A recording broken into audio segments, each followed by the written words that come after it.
Et toujours le livre Femme Courage, c'est celui qui vous a fait connaître, j'ai l'impression. Oui, tout à fait. Il est sorti en juin 2020, mais son succès ne se démentit pas parce qu'il est tellement, dans le cœur des Charentais et même bien au-delà. Maintenant, cette histoire de femme a captivé, a intéressé, a fait connaître la fin du 19e siècle à travers le destin de femmes illettrées et pauvres. Et donc il est toujours avec un grand succès et il va même être réédité encore une autre fois et on va dépasser les 10 000 exemplaires. Et c'est votre famille, je crois. Oui, c'est l'histoire de mon arrière-arrière-grand-mère. Avec leur photo qui est là. Oui, voilà. Donc ça, c'est Amélie et son mari Alexandre. Bonjour Alexandre, bonjour Amélie. Voilà. Et cette histoire a tellement été prégnante dans la famille que j'ai même appelé mon fils Alexandre. Voilà. Vous les avez connus, vos grands-parents? Alors, mes grands-parents, oui.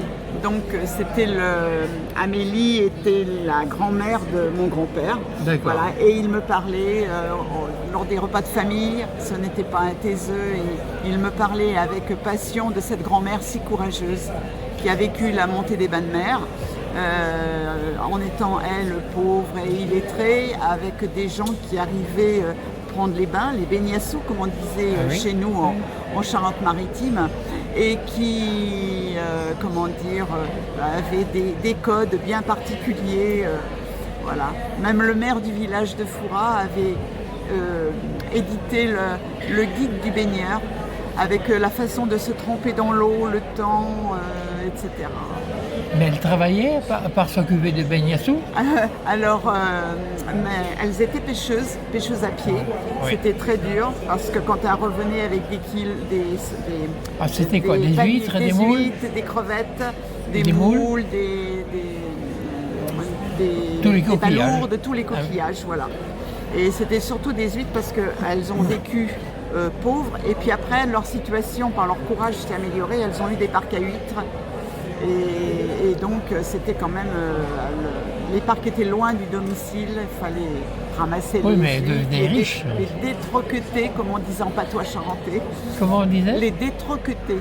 Ah d'accord. Voilà. Oui. C'est détroqué en charentais, mais Fouras avait un patois encore plus un petit peu plus compliqué. Oui, d'accord. Voilà. Donc, et aujourd'hui, vous n'avez pas repris les huîtres? Ah non. Qu'est-ce qui est devenu le parc à huîtres alors? Alors les parcs à huîtres, ils ont dû être vendus, je pense. Enfin moi, je sais que mon grand-père pêchait dessus encore un petit peu, mais c'est parti, voilà, ça a été cédé. Mais leur souvenir est dans votre livre. Et dans mon cœur. Dans le cœur et dans le livre pour tout le monde. D'accord. Parce que vraiment dans ce livre, j'ai fait 4 ans de recherche pour être au plus près de la vérité de ce qui leur est arrivé. J'ai pu me tromper, mais j'ai fait vraiment des recherches très très soigneuses. Même les noms de bateaux, les noms de personnes, les événements. Il y a du reste à la fin des coupures de journaux qui recoupent ce que je raconte. Et c'est vraiment une histoire passionnante. Vous avez fréquenté les archives départementales? Oui, le SHD, le service historique de la Défense, par Gallica, par Retro News, par des tas de biais pour retrouver les archives départementales, bien sûr. Voilà. On vous a aidé un peu? Ah oui, j'ai des tonnes d'archives que j'ai compulsées. J'ai également fait, je dirais peut-être 4 ou 5 000 photos de toutes les délibérations de mairie que j'ai épluchées ligne par ligne donc de 1875 à 1923 pour retrouver tous les faits divers qu'il y avait pu avoir et alimenter mes romans.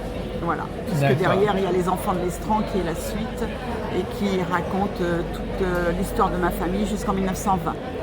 Et ensuite, il y a Caroline.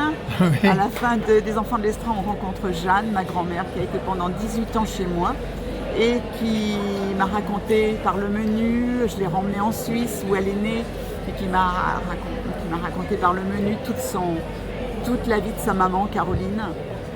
et cette femme était aussi immensément courageuse et elle avait surtout le don de croire en l'avenir et elle disait toujours « Mes enfants, quoi qu'il arrive, le soleil reluira toujours derrière le Molaison parce qu'il faut garder l'espoir. » Le Molaison, c'était la grande montagne des Alpes. Mais dans Femme Courage, je vois entre meurtre et naufrage. Alors, ça a été terrible, ça a été terrible parce que quand j'étais petite, c'était ce que me racontait mon grand-père René, qu'on retrouve du reste dans mes livres. Il me disait que dans la famille, il y avait eu un meurtre, donc je ne veux pas spolier l'histoire. Mais moi, 130 ans après, ça me posait vraiment un problème de mémoire transgénérationnelle. Je voulais savoir ce qui s'était passé pour pas que ça soit quelque chose d'oublié.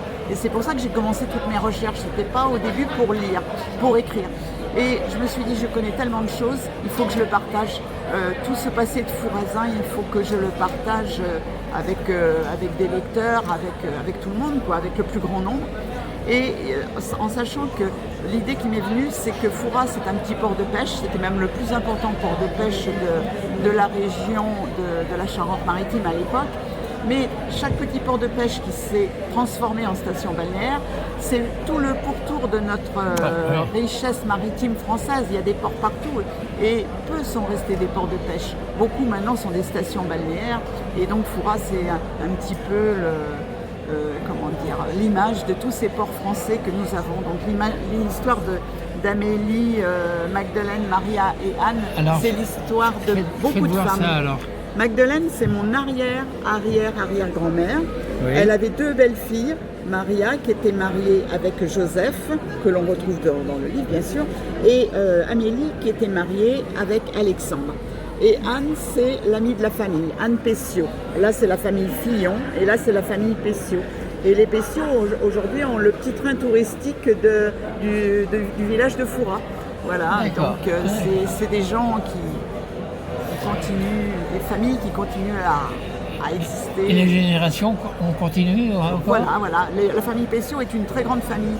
La mienne est beaucoup plus petite, elle a quitté un peu Fouras, même si moi je suis toujours attachée à Fouras et si j'y ai toujours une maison. Mais, et tous les jeunes écrivent également ? Non. Tout a été fait, alors toutes les recherches ont été faites. J'ai vraiment fait tout ce que je pouvais faire pour immortaliser Fouras et toutes ces femmes, la culture, le patois, la sociologie de l'époque. Et donc vous avez eu un prix là, alors 2 prix, l'Académie de Saintonge. 2 prix. En réalité, j'ai eu, vous voyez, c'est marqué là, le prix du Lions Club Centre en 2022. Et ça a été vraiment une grande joie parce que ces femmes étaient illettrées, ces femmes courage étaient illettrées, donc je les faisais revivre à travers la magie des mots.